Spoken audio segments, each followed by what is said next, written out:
Now, state Senate Republicans are meeting behind closed doors. Their leaders are trying to convince them to vote yes on controversial House bills that will determine the future of Detroit public schools. 7 Action News reporter Kim Russell is in Lansing with a look at how things are going.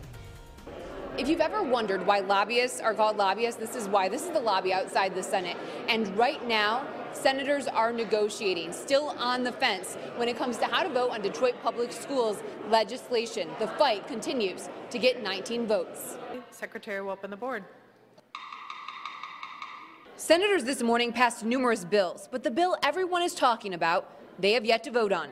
Senate leaders tell me when it comes to the House Republicans' Detroit public schools legislation, they simply don't have the votes. But they aren't calling it a stalemate. No, I would say snailmate. It's kind of just creeping along. Michigan Senate Majority Leader Arlen Meekhoff says he wants the House bill changed to make sure no money comes from the school aid fund, impacting other districts. He says he would prefer to see the more moderate Senate DPS bills passed, which provide about $100 million more to Detroit public schools.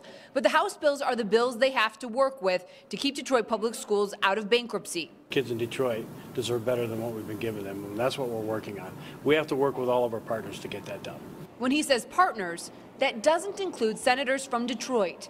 As Republican senators worked behind closed doors to negotiate a deal, Detroit senators say they weren't invited. We are deciding the fate of my constituents, and we're not in the room. Republicans are doing what they do best. They have a bunker mentality. What the hell?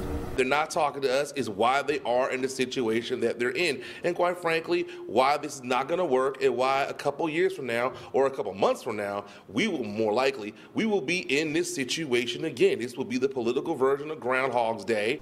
It's Groundhog Day. It's still just once a year, isn't it? State senators are scheduled to meet at 6 o'clock tonight. They'll then find out where everything stands and whether they'll vote on this Detroit public schools legislation tonight or try again tomorrow. In Lansing, Kim Russell, 7 Action News. All right, thanks a lot, Kim.